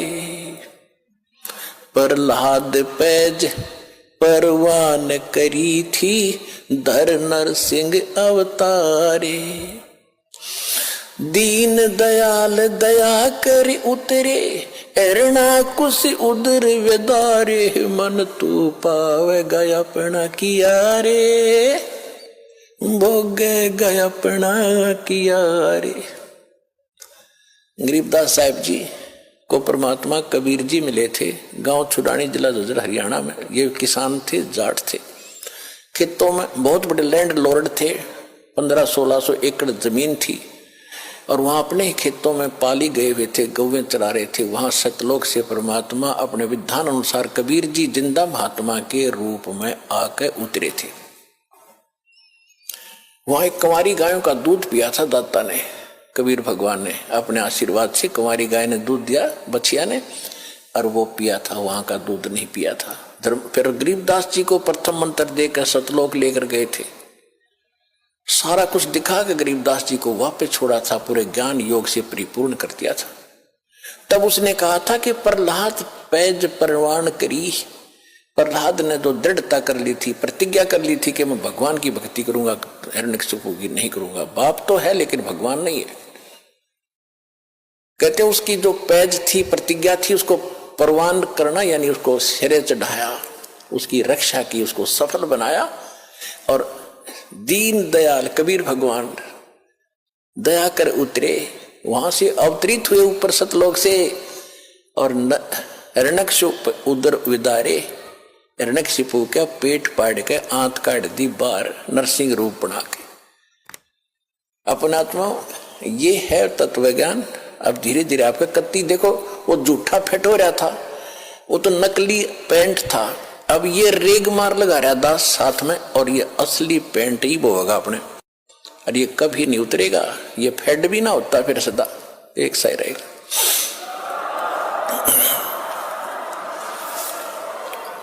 अब प्रसंग चल रहा था, कबीर परमात्मा जोगजीत रूप में वहां खड़े हैं जहां पर वो जीवों को भून रहा था। उनके जाने से वो तपस्या पर बिल्कुल आंच बंद होगी, जैसे बिल्ली के बच्चों के आंच नहीं लगी, सारे और मटके पक गए। टटीरी के बच्चे वहां बचा दिए दाता ने 100 प्रिय कारण बना के, कहते 100 छल छिद्र मैं करूं अपने जन के काज, हिरण्यकशिपु जो मार दो मैं नरसिंह दर का साज। कबीर परमात्मा कहते। तो वो सब उनको आंच नहीं लगी, अग्नि कुछ दुख नहीं दे रही थी, सब शांत होकर बैठ गए उस तपस्या पे। वहां पर पंडित जी भी थे, ऋषि भी थे, उनके सागिर चेले भी थे, जिनको वो मूर्ख बनाकर वह भक्ति पर ला रहे थे, वो सारे वहीं जल रहे थे, गुरु भी शिष्य भी। तब परमात्मा वहां खड़े हुए, हाय उनके जाते ही वो जलन बंद होगी। जब जैसे किसी के सिर में दर्द है, पेट में दर्द है, कितना प्यारा आदमी दौरा बैठा है और बोलने जी नहीं करे, नहीं दिल करेगा। जब वो पीड़ा खत्म हो जाएगी फिर कुशल मंगल पूछेगा, प्यार से बोलेगा। इसी प्रकार जब परमात्मा ने उनका वो संकट खत्म कर दिया, आंच की जलन बंद कर दी, सारे बैठ के आराम से और उस अग्नि में बात कर रहे हैं बैठे बैठे। परमात्मा उनको उनने पूछा कि हे भगवान, हम कौन से पाप का दंड भोग रहे? क्योंकि ब्राह्मणों को इतना ज्ञान तो हो ही जाता है, कर्म का ही दुख, कर्म से ही सुख होता है। तब परमात्मा ने बताया कि ये कर्म तुमका यहाँ का नहीं है, ये तो तुमने ऊपर करा था सतलोक में, वहां तुमने गलती की थी, मुझसे भगवान को छोड़कर तुम शैतान के साथ आ गए यहाँ पर, यहाँ तो यही करेगा तुम्हारे साथ ही। कोई जीव सुखी है? ये फूले फरे को मंत्री बन गया, प्रधानमंत्री बन गया। परमात्मा कहते सारी पृथ्वी का भी राजा बन जा। चक्रवर्ती राजा बोला करते थे, उसको चकवे राजा बोलते थे, चकवे। तो परमेश्वर ने बताया कि जो पूरी उदय अस्तवित राज चले थे, ऐसी जन ठुकराई और चुन कृषि स्वर कल्प करी, राज खोज न पाया राई। वो पृथ्वीपति चकवे गए, पूरी पृथ्वी के राजा चक्रवर्ती, उनको संत भाषा में चकवा कहते हैं, चकवे राजा, जिसका पूरी पृथ्वी पर शासन हो। पृथ्वीपति चकवे गए, जिनके चक्र चलंत, रावण श्री खे कौन गण, ऐसे गए अनंत। फिर क्या बताया कि चकवे हो गए चूहा। वो जो चक्रवर्ती राजा थे फिर बाद में चूहे बन गए मृत्यु के बाद, और फिर उड़े बिल खुद पंजों से बिल खोद कर रह रहा हो प्राणी, चाट ले उस चक्रवर्ती राजा की उस पोस्ट को। तो यहां परमात्मा ज्ञान दे रहे थे कि तुमने जो गलती की थी वहां पर सतलोक में, इस शैतान के साथ आगे तुम यहां नीचे जाकर तो फूल जाते हो, किसी की नहीं सुनते हो। फिर परमात्मा ने सारी सृष्टि रचना सुनाई, तुम ऐसे मर रहे हो, अब कौन है तुम्हारे साथ? वो माया जोड़ कर रखा है, जो लड़ने बेटे बाप के मरते ही अंतिम संस्कार कराना और बांटने लग जाएंगे, यो मेरा यो मेरा यो मेरा। कोई शराब पीकर खो रहा है, कोई किसी तरह बर्बाद कर रहा है, तो उसने बताया कि तुम जो जोड़ का आए थे वो देखो, वो तो गया, तुम्हारे पास है नहीं। अब तुम्हारे पास क्या है? तुमने भक्ति की, दो लोगों को ठगा, भक्ति गलत करी और इनको ठग के पाप के भागी बने। अब आगे क्या होगा दिखाऊं तुम्हारे को। पंडित जी तू गधा बनेगा, ऋषि जी तू कुत्ता बनेगा। परमात्मा ने बताया है कि स्वर नर मुनिजन 33 करोड़ी, ये सभी बंधे काल की डोरी। काल की डोरी माने काल के विधान में ही है ये सारे। सुर देवता, मुनिजन, 88,000 ऋषि, 33 करोड़ देवता, ये सभी काल की डोरी से बंधे हैं, इनकी मुक्ति नहीं है। ये भी ऐसे जन्म मरण के अंदर। तब उस परमात्मा ने सारी कहानी बताई। तो फिर वो रो रहे हैं, वो ब्राह्मण भी और उनके पुजारी, वो यजमान भी साथ से दुखी। वहां पर 1 लाख थोड़े हो क्या, पूरा टोल बैठा था, रिश्तेदार भी वहीं पर, राजा भी वहीं पर। राजा भी मरा हुआ होता, वो कुछ अमर है सारे, वो सब रो रहे हैं। राजा से पूछ रहा परमात्मा, कहाँ गया तेरा वो साजबाज, कहाँ तेरी वो सेना? अब तेरा जूते मारेंगे गेर के यहाँ पर ये यम के दूत दे, वो खड़े सामने, अब ले जाए पकड़ के तुम्हें, इस पर तो हो लो फारेग तुम एक बार। फिर सभी रो रहे हैं, चिल्ला रहे हैं कि परमात्मा हमें बचा दो, हमारा मोक्ष करा दो। परमात्मा बोले कि जब तुम जाए धरो जग नर देहा, जब तुम संसार में जाकर मनुष्य जीवन प्राप्त करो, तब तुम करना मम सत शब्द स्नेहा, तब तुम मेरे इस सच्चे ज्ञान को पर विश्वास करना, प्रेम करना, जो मैं आज बता रहा हूं। फिर मैं वहां नीचे जाके ज्ञान देता हूं, देऊंगा, लेकिन तुम सुनते नहीं हो। तब उन्होंने कहा कि हे भगवान, अब जीव कहे सुनो पुरुष पुराना। अब पता लग गया कि ये वास्तव भगवान ये है। पुराण, पुरुष पुराण माने सनातन परमात्मा, पुरुष माने परमात्मा, पुराना माने सबसे आदि का। जीव कहे सुन पुरुष पुराना, देह धर विसरो नहीं ज्ञाना। हम फिर मनुष्य जीवन पाओगे तो ज्ञान न भूलेंगे नहीं। युग काल सबसे पहले यही बुलाता है, या माँ के गर्भ से आते इसलिए पता ही नहीं मैं कौन था, कहां से आ गया। तो वो काम भी भगवान ने आके करना पड़ता। तू कौन है, कहां से आया था, तू यहाँ क्यों दुख पा रहा है, तो यहाँ का वासी नहीं है, तेरा लोक कोई और है जहाँ कभी मृत्यु नहीं, जन्म नहीं होता था, कहीं रोग नहीं था, कोई विषो नहीं था। आज कितना सुंदर परिवार तुम्हारा, कितने बच्चे प्यारे लगते, बिल्कुल सही है। अरे 1 मिनट में ना बेटे का पता, ना बेटी का, ना बाप का, कुंबा का कुंबा मर जाता है। फ्लड में लाखों लोग मर जाते हैं। ओए होए होए, पुण्यात्माओं तो परमात्मा ने उसको बताया, कहने लगे जी हम जब आप आओगे हम खूब आपका ज्ञान सुनेंगे, आपकी भक्ति करेंगे। परमात्मा बोले मुझे मालूम है जिसी तुम भक्ति करोगे, जाओ अब तक तुम मजबूरी में तो सब कहते दुख में सुमरण सब करें, सुख में करे ना कोई, जय सुख में सुमरण करे तो ये दुख का ही गुण होए। सुख में सुमरण किया नहीं और दुख में करते याद, कह कबीरता दास की फिर कौन सुने फरियाद। अब आप चिंतित ना होना कि अब दुख में हम आए हैं कदम हमारी फरियाद ना सुने ना, ये तो उस समय की बात थी जब तक ये ज्ञान भगवान ने प्रचार और यह जड़ी ना दी थी, तब तक कोई बेशक पुकार करें जाओ, जिसका पूर्व संस्कार नहीं है उसको कुछ नहीं मिलना, और कुछ मिलना है तो पूर्व संस्कार से ही मिलना था। अब आपको पूर्व संस्कार तो आपका सुरक्षित है ही, लेकिन आगे जो भक्ति बता दी इससे आपकी रक्षा होगी, आपकी पुकार भी सुनी जाएगी, आपके संकट भी दूर होंगे, आपका रोग भी दूर होगा, आपका मोक्ष भी होगा। ये तो नए सिरे चार्जर हो गए।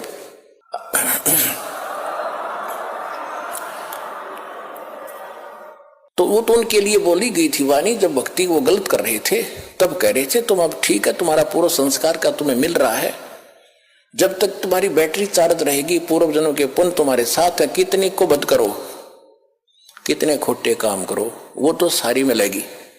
लेकिन आगे फिर जब आपत्ति शुरू होगी तब रोग भगवान को, फिर नहीं सुनेगा तुम्हारी। उनको कहा कि जैसे अब मालिक को तो पता ही था इनकी ब्रेन मैटिक हो ही रही है, अब जो सुख में लगे हैं वो तो सुखी चल ही रहे हैं ना, तो उनको भी दुखाने थे, क्योंकि या तो दोनों भोगने होते, पुण्य और पाप भी। दास देख रहा है सन 1994 से 93 से नाम दे रहा है, और 20 वर्ष हो गए पूरे होने को जा रहे, तो उससे लेकर आज तक जिनने नाम ले रखा है, जो ठीक मर्यादा में चले हैं, कोई आपत्ति नहीं, उनको पता भी नहीं दुख की चीज हो से।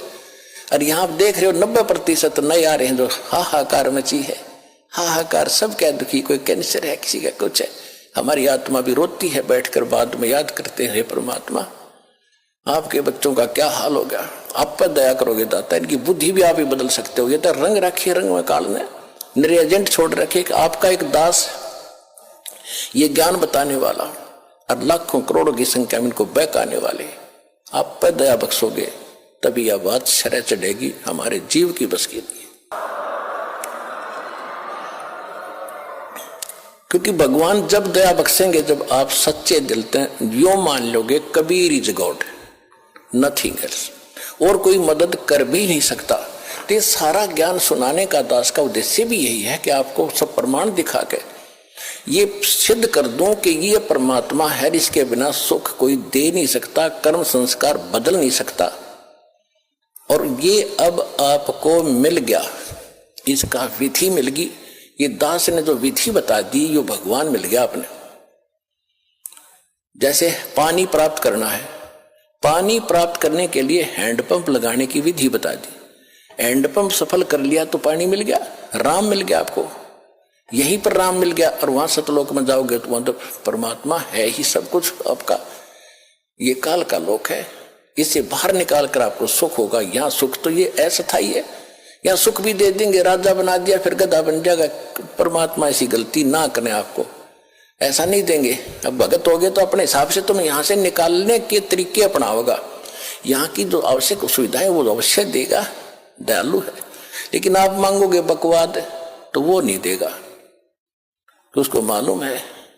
जैसे अब्राहिम सुल्तान अदम कितना बड़ा राजा था, कितना सुख था, उसको मालूम था ये पुण्यात्मा पिछले पुण्य को भोग रहा है, बकवाद में लगा हुआ है। 16,000 तक ब्याह करवा लिए उस मूर्ख ने थोड़े से जीवन के में है, और फिर फूला फुरा खूब धनवत था पिछले संस्कार का, पिछले दान पुण्य कर रखे थे उसने। जब वो सम्मान वाली आत्मा थी, फिर शेर खां नाम का एक राजा बना, शेरवान शहर में शेर, और फिर उसके बाद फिर उसके दान करवाया दाता ने। कभी फिर सुनाएंगे कथा, जो पुराने उनको मालूम है। उसी पुण्य से राजा बना हुआ था, उसे भोग रहा था, फिर वो गधा बनता जाए। फिर मालिक ने उस प्यारी आत्मा को उस नरक से निकाला, राजपद छुटवाया, उसका पीछा पड़ गया।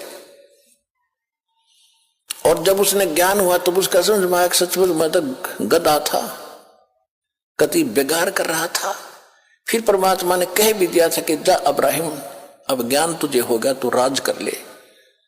हाथ जोड़ लिए दाता, अब उस नरक में ना जा, भेजो। अब तो पता लग गया, मजदूरी कर लूंगा, लकड़ी तोड़ कर बेच के गुजारा कर लूंगा दाता, तेरा आपका साथ रहे, मेरे मोक्ष चाहिए मुझे, अब कुछ नहीं चाहिए।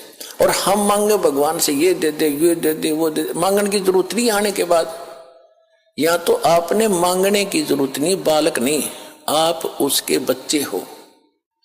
आज आप उसके बच्चे होगे, बेटा बेटी होगे। जिस दिन आपने यहां नाम ले लिया, 2 प्रकार के बच्चे होते हैं, एक तो शरीर से, उसको बिंद के कहते हैं, और एक नाद के, नाद जो वचन शब्द के। तो आज आप इस दास के माध्यम से वचन के बेटा बेटी होगे, मेरे बेटा बेटी होगे, तो भगवान के बेटा बेटी हो, थारा दादा हो गए ना, समझो वो के दूर है। और परमात्मा कहते हैं एक लेवा एक देवा दूतम, कोई किसी का पिता नहीं पुत्रम। जैसे सुखदेव ऋषि को ज्ञान था और व्यास जी के घर उसका जन्म हुआ, उसकी पत्नी के गर्भ से 12 वर्ष में तो मां के गर्भ से बाहर आया था। अब देखो पुण्यात्माओं, ज्ञान हो गया, ज्ञान तो करा देते हैं सभी, भाई भगवान की भक्ति करो नहीं तो ये हो जाए। अब ज्ञान हो गया, समाधान नहीं तो खा का वो ज्ञान। अब सुखदेव ऋषि को गर्भ से ही पता था कि बाहर जाते ही मैं अचेत हो जाते हैं, और ब्रह्मा विष्णु महेश से निकल रहे रजोगुण ब्रह्मा सतगुण विष्णु तमोगुण शिव, ये गुण ये हमें अचेत करते हैं, फिर हम भूल जाते हैं उद्देश्य को। अब मुझे याद है कि मनुष्य जीवन केवल परमात्मा पाने के लिए मिला है। बाहर जाकर परिवार मोह में फंस जाते हैं, भगवान भूल जाते हैं। इसलिए माँ के गर्भ से निकलते ही 12 वर्ष के शरीर एकदम बाहर आते, 12 वर्ष का शरीर। पहले तगड़ी तगड़ी माताएं भी तगड़ी तगड़ी होती थी। और नाल को अपने कंधे पर डालकर उठकर चल पड़ा। वेद व्यास जी ने कहा कि बेटा 12 वर्ष इंतजार की, तेरी पुत्र होगा। ऋषियों को पता लग जाता है बेटा है कि बेटी, उनकी दूरदृष्टि काम करती थी। पहले ये तो कोई था ही नहीं, लड़का ना हो लड़की ना हो, कोई हो मालिक थे, ये डिस्टर्बेंस नहीं थी जो अब शुरू कर रखी है अनजानपने में। तो सुखदेव ऋषि ने कहा था कि एक लेवा एक देवा दूतम, और कोई किसी का पिता नहीं पुतम। ऋण संबंध जुड़ा एक ठाठा, अंत में सब 12 बैठा। कि पिताजी ना जाने कितनी बार तू मेरा बाप और मैं तेरा बेटा हो लिया, ना जाने कितनी बार मैं तेरा बाप और तू मेरा बेटा हो लिया। ये पूरी चिट्ठी मेरे पास है, और इब क्या गलती करूं नहीं, मैं शक्ल भी ना देखूं तेरी बाप, मेरी मोह हो जाएगा आपके अंदर। यूं कहकर पिछले संस्कार से सिद्धि से उड़कर चला गया। पिछला बैटरी चार्ज थी। अब उसको ज्ञान भी था, राजा जनक गुरु भी बना लिया, और फिर भी मोक्ष नहीं, क्योंकि राजा जनक कोई ज्ञान नहीं था कि जितना ज्ञान था बता दिया। विष्णु का पुजारी था, विष्णु लोक में वो चला गया राजा जनक, विष्णु लोक में सुखदेव चला गया। अब राजा जनक को परमात्मा उस समय भी मिले थे, लेकिन जब घने ठाठ से थे, वो समय नहीं था जो दास आपको यहां लाना चाहता है कि ये समय था मोक्ष का। अब राजा जनक जो थे, पहले सतयुग में राजा अम्बरीश थे, वो विष्णु पुजारी थे। और ये दुर्वासा जैसे ऋषि तोब थे, बड़ी सिद्धि वाले थे, सब उस तरफ डरते थे। अम्बरीश ऋषि ऐसे साधक थे, शील संतोष के थे, पिछले जन्म के संस्कारी थे। दुर्वासा की सिद्धि ने भी काम नहीं किया उसके ऊपर, आप पे फेल हो गया, बल्कि राजा अम्बरीश के पैर पकड़कर जान बचवाई थी उस दुर्वासा ऋषि। और वही ऋषि अगले जन्म में फिर राजा जनक हुआ, और वही राजा जनक फिर चला गया स्वर्ग में। रास्ते में काल कैसे चोरी करता है, कैसे ठगता है आपको। पुण्यात्माओं, एक एक पर्सन को ध्यान से रखना, प्रत्येक में एक न्यारा न्यारा गुण रहस्य निकलेगा। जब राजा जनक ने अपने शासन काल में, जीवन काल में राजा था, बहुत गुणे धर्म पुण्य किए थे, बड़ी बड़ी यज्ञ की थी, 100 मन घी की, सैकड़ों की संख्या, और काफी दान किया था, गौवें दान की थी ब्राह्मण ऋषियों को। लेकिन वो मंत्र ठीक नहीं थे, जैसा किया दान धर्म वो तो मिलेगा ही मिलेगा। तो राजा जनक जब जाने लगा, विमान में बैठकर जा रहा था, काल के दूत वहां से, रास्ता था एक, वहां से ले जा रहे थे। वो काल के दूत नहीं थे उसके साथ थे विष्णु जी के गण, विष्णु जी के गण, और साथ में कुछ यमदूत भी उसी जहाज में बैठे जा रहे थे। तो वहां जाकर जब एक नरक के साथ से उनका विमान गुजर रहा था, तो नरक के अंदर 12,000 आत्माएं अपने किए हुए पाप कर्मों का वहां दंड भोग रहे थे, हाहाकार मचा था, चिल्ला रहे थे। और वो राजा था, दयालु राजा था, अपने राज्य में किसी को कोई दुख होता था तुरंत उसका निवारण करता था, उसको शांति देता था, किसी को दुखी नहीं होने देता था। तो जब उसने वहां जाकर हाहाकार मची देखी तो कहा कि पार्क दो, विमान रोको। विमान रोक दिया कि ये चिल्लाहट कहां से आ रही है, कौन दुखी है इस नगरी में। उन्होंने बताया जी ये नगरी नहीं है तो नरक है, इसमें 12 करोड़ 12 करोड़ आत्माएं इसमें दुख अपना कर्म का दंड भोग रही हैं। राजा ने कहा कि इनको को छोड़ दो, इनको निकालो इससे। तो पार्षदों ने जो साथ गए थे भगवान के दूत, उन्होंने कहा कि राजन, या आपका हुक्म नहीं चलेगा, या तो धर्मराज का हुक्म चलेगा कि धर्मराज को बुलाओ, धर्मराज के पास ले चलो मुझे, या धर्मराज को यहां धर्मराज को बुलाओ, और नहीं तो मुझे भी यहीं छोड़ दो, मैं भी इस नरक में इनके साथ ही रहूंगा, आगे मैं भी नहीं जाता। अब वो संदेशा धर्मराज के पास गया। धर्मराज ने आके पूछा कि राजन क्या कारण है कि ये सब इनको छोड़ो, ये बहुत दुखी हो रहे हैं, मुझसे देखा नहीं जाता। तो उसने बताया जी देखो यहाँ ऐसा नहीं होता, जिसने जैसा कर्म किया वो भोगना ही पड़ेगा। ये मेरी बही, मेरी पैड में लिखा है, रिकॉर्ड में, इनको कोई बदल नहीं सकता, मेरी ताकत नहीं है बदलने की। तो राजा जनक ने कहा कि मुझे भी यहीं छोड़ दो, कि ये भी मैं नहीं कर सकता, आपको यहां छोड़ने का आदेश नहीं भगवान का, आपको कैसे छोड़ूंगा। तो कहने लगा मैं तो जाता नहीं, करो जो आपने करना है। अब ऐसे पुण्यकर्मी आदमी के साथ, आत्मा के साथ वो भी ज्यादा खस्सा खसाई नहीं करते, फिर अपनी चापलूसी यानी चाणक्य ऋषि अपनाते हैं। धर्मराज ने कहा कि एक काम हो सकता है, आप अपने पुण्य दे दो, इनको पुण्य संकल्प कर दो, उन पुण्यों के आधार से मैं इनको सबको नरक से निकाल दे दूंगा, निकाल सकता हूं, आपके पुण्य इनको मिल जाएंगे, आपको इतना फिर डेबिट हो जाएगा, आपके पुण्य कम हो जाएंगे। राजा जनक बड़े दयालु थे। परमात्मा कहते हैं देखो दयालु होना जरूरी है, लेकिन अपने दयालुता में अपने पैर पर कुहाड़ी मारना कोई दयालुता नहीं है, वो तो मूर्खता है। राजा जनक ने कहा कि ठीक है, मैं इनको अपने आधे पुण्य देता हूं, जितने मैंने धर्म पुण्य किए, भक्ति भक्ति करी है, ठीक है। उसने उधर से काट के उन सब को बांट दिए, आधे पुण्य 12 करोड़ में बांट दिए, उनको सबको बाहर निकाला, अलग से विमानों में बैठाया, राजा के पीछे पूरा लश्कर भेज दिया, चल। अब वो सारे स्वर्ग में चले गए। देखो पुण्यात्माओं, ये आपका चोरी हो रही है, आप कहां तक ठग लेता है, काल का जाल कितना भयंकर है, तुम तो यहां तो पता ही नहीं, या तो आप ठगे जाते हो, आपके पास तो कोई पूंजी है कोई नहीं, वह बांट बूट के यही हो लिए, उसको तो और पूंजी लेकर जा रहा था, वहां ठग ली। अब वो 12 करोड़ आत्माएं पहुंच गई स्वर्ग में, ठाठ से रह रही है उसके पुण्य से। और जब वो पुण्य राजा जनक के दिए हुए वो बख्शे हुए खत्म होंगे, उसके बाद वही आत्माएं फिर पुनः उसी नरक में आएंगी जो उनके पाप न्यू के न्यू रखे थे, वो फिर भोगने पड़ेंगे। उधर से राजा जनक का जब वो आधा खाली कर दिया है, वो फिर खत्म हो गया त्रेता में, द्वापर में तक वो वही रहा, स्वर्ग में इतने पुण्य थे। अब कलयुग में वही आत्मा राजा अम्बरीश की, राजा जनक बने, फिर राजा जनक की आत्मा ये श्री नानक देव जी बने तलवंडी के अंदर।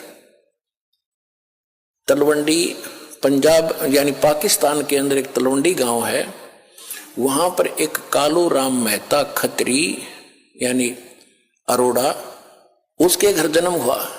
उसका पिता पटवारी था और स्वयं ये नौकरी करने लगे। फिर एक सुल्तानपुर शहर में एक राजा था, नवाब था, और वहां इसकी बहन ब्याही थी नानक साहिब जी के, जो सिख धर्म के प्रवर्तक हैं श्री गुरु नानक देव जी।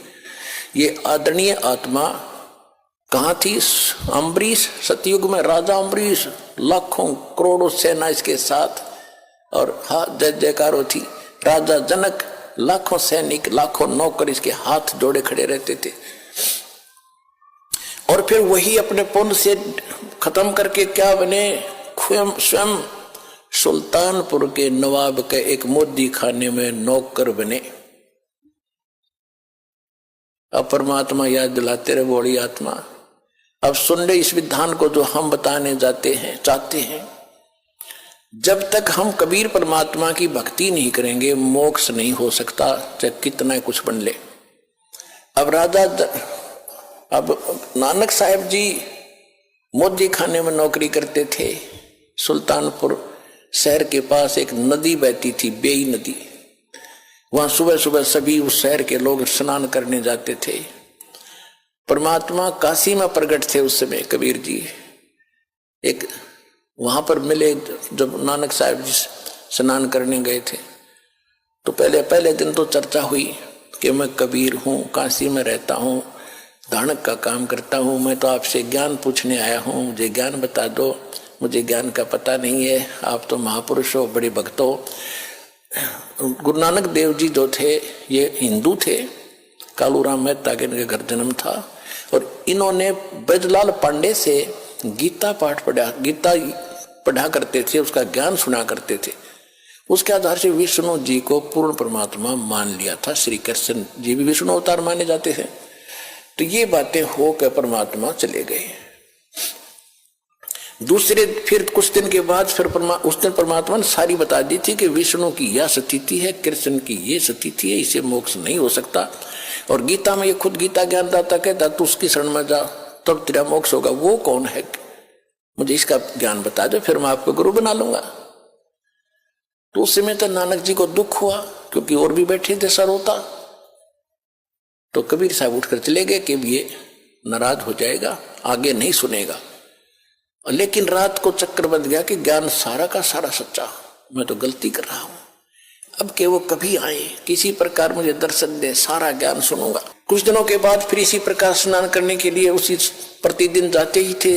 3-4 महीने के 6 महीने के बाद उनकी खूब तरफ देखकर परमात्मा जिंदा महात्मा बड़ा का रूप बनाकर उसी बेई नदी पर चले गए, जहां वो स्नान करने की तैयारी कर रही थी। तब वहां से सतलोक लेके उन्होंने छलांग लगाई दरिया में नहाने के लिए। परमात्मा ने उनको वहीं से अदृश्य कर लिया, स्वयं भी साथ लगा दी छलांग, अदृश्य कर लिया और शव को कहीं और रख दिया अपस्ट्रीम में, जिधर से जल आ रहा था। लोगों ने सोचा, वहां स्नान करने वाले सैकड़ों की संख्या में नगर के लोग थे। उन्होंने देखा कि बाहर आया नहीं, नानक जी डूब गए, नानक डूब गया, नानक जी डूब गए। उसकी बहन को बताया, उनके बहनोई को बताया। जयराम नाम था उसकी बहनोई का, नानकी नाम था इनकी बहन का। हाहाकार मच गई। राजा ने भी गोताखोर भेज दिए, जाल लगावे। वो खोदे नीचे ने, वो शरीर धर रखा 3 किलोमीटर ऊपर ने बन में, तो वो नहीं पाया। 3 दिन झक के बैठ गए। सबने मान लिया कि नानक जी डूब कर मर गए और वो ले गए सतलोक में परमात्मा। वहां से फिर वापस छोड़ा तीसरे दिन। तब उस प्यारी आत्मा का मोक्ष हुआ। तो पुण्यात्मा, इस सारे ज्ञान को समझ कर आपको पता चलेगा कि अब वो समय है जब मोक्ष मिलेगा। और जब तक हम कबीर साहब की शरण में नहीं आएंगे, इसको नहीं पहचानेंगे, मुक्ति नहीं हो सकती। चाहे कितना शरपटक लो, ऋषियों ने कितना समय बिता दिया जंगलों में, हो शरीर कितना कष्ट दिया, सुख के पंजर हो गए, भगवान नहीं मिला। फिर सिद्धियों से खेलने लगे, सिद्धि मिल गई हठ योग करने से। फिर इसमें ये अपने एक दूसरे को प्रभु पाक गए। ये सिद्धि तो एक आने के नहीं, हमने ये सिद्धि आपकी भक्ति में खूब आवेंगी। जो दास आपको मंत्र बता रहा, इनका प्रयोग नहीं करना, नहीं तुम्हें नाश का कारण बन जाएंगे। इन सिद्धि माने इस ताकत से हम सतलोक जाएंगे, नहीं तो यही पंचर हो जाएगा फिर ये। तो अब क्या है, उसी प्रसंग पर आते हैं। वहां सबको समझा रहे थे भगवान, सारी कहानी बताई और कहा कि तुम जाओ, जिनको तुम भगवान मानते हो वो तुम्हें खा रहा है, जिसको तुम निराकार कहते हो वो साकार है, ये सामने आ रहा है। जब उन सभी जीवों ने देखा कि ये सामने, ये है वो तुम्हारा निराकार का ज्योत निरंजन, ज्योत स्वरूपी अलख निरंजन, और ये है वो ब्रह्म जिसको तुम ब्रह्म कहते हो। ब्राह्मणों, ये है तुम्हारा ब्रह्म और तुम्हारी अक्ल मारी जा रही है। देवी पुराण के अंदर 3 स्कंद में ना 7वें स्कंद में हिमालय राजा को जब ज्ञान दे रही है देवी दुर्गा जी, वो बता रही है कि तुम ओम नाम का जाप करो, ब्रह्म की भक्ति करो और सब बातें छोड़ दो, किसी की पूजा मेरी भी मत करो और अनन्य मन से उसकी भक्ति करो, उसको प्राप्त हो जाओगे। वो ब्रह्म लोक में रहता है, वो ब्रह्म लोक में रहता है ब्रह्म, वहां चले जाओगे। और ये नहीं को निराकार, फिर निराकार की तरह तो सब जगह है। पुराणों को भी ना समझाए इनने। वेद पढ़े पद पर भेद न जान, ये बाँचे पुराण 18। और पत्थर की पूजा करें, ये भूल गए सिरजनहारा। कहते हैं वेद पढ़े पढ़ भूले, अर्थ ना खुले। वेद पढ़े, अर्थ ना, पढ़ भूले, पढ़ तलिया लेकिन अर्थ ना खुले। इसलिए ब्राह्मण मोक्ष प्राप्ति नहीं कर सके। फिर क्या बताया, गुरु बिन वेद पढ़े जो प्राणी, समझुन सौर रहे अज्ञानी। गुरु बिन काहू न पाया ज्ञाना, जो थूथा बूछड़े मूड किसाना। अब जैसे सरसों का जोड़ा होता है भूस, या ये धान निकालते हैं उसकी प्राण भूस होता है, और कोई मूर्ख उस प्राण में ठाठा पटकन लग रहा हो और कोई इसको कहे क्या कर रहा है कि धान निकाल रहा हूं धान इसमें थोथे भूस में माथा मार रहा है।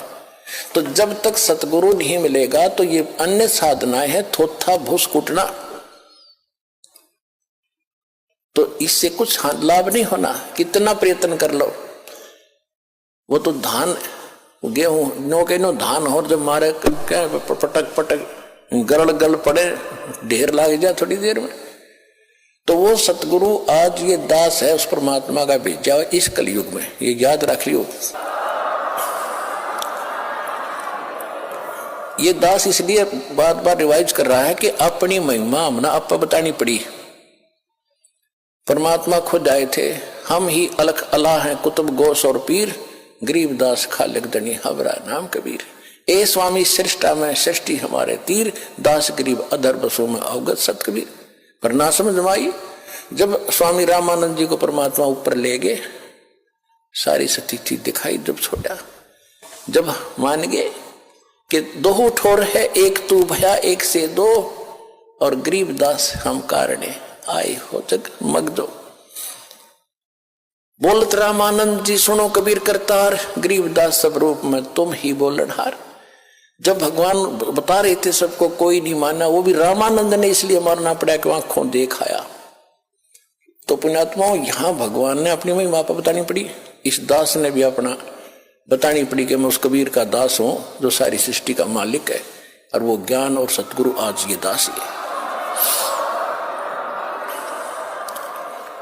और जो सतलोक आसन भरवाला में आ जाएगा उसको यकीन भी पूरा हो जाएगा, फिर वो निडगमग हो सकता है। जो इंसान की जब वो मोक्ष की या कुछ ज्ञान ग्रहण की इच्छा से आया होगा, जो आया होगा बकवादों की, तो वो तो बता ही दिया आपको। कहते हैं कोट वर्ष करो संगत संतों की, पत्थर का जल में क्या भीजे, चंदन बन में रंग ला दे एक बांस बिटम्बी ना सीजे। कहते हैं जैसे पत्थर को तो 20 फुट जल में डाल दो, 2 टुकड़े, और बाहर निकालो 10 वर्ष बाद, चाहे 6 घंटे बाद, और फिर उसको एक दूसरे से लगा दो, उसमें जो के तो गुण है, गुणों में परिवर्तन नहीं हुआ, चिंगारियां निकल रही है उससे। और इसी प्रकार चंदन का जो पेड़ वृक्ष होता है, आसपास के सभी नीम को, जंडी को, पीपल को, जितने भी पेड़ होते हैं अपनी महक छोड़ छोड़ कर चंदन जैसी महक वाला बना देता है, बहुमूल्य बना देता है। लेकिन एक बांस होता, बांस जिसकी लाठी बने मच्छरदानी बने, इसका असर नहीं होता, चाहे उस चंदन के वृक्ष के साथ में उग जा, उसमें वो ग्रहण करने का गुण ही नहीं है। तो जो यहां आएंगे कुछ जिज्ञासा लेकर के, मोक्ष आधार मान करके, उनका तो लाभ होगा ही होगा। उनको तो समझ में आ ही जाएगा कि विश्व में आज कोई गुरु नहीं है, इस दास के अतिरिक्त सतगुरु भी नहीं है।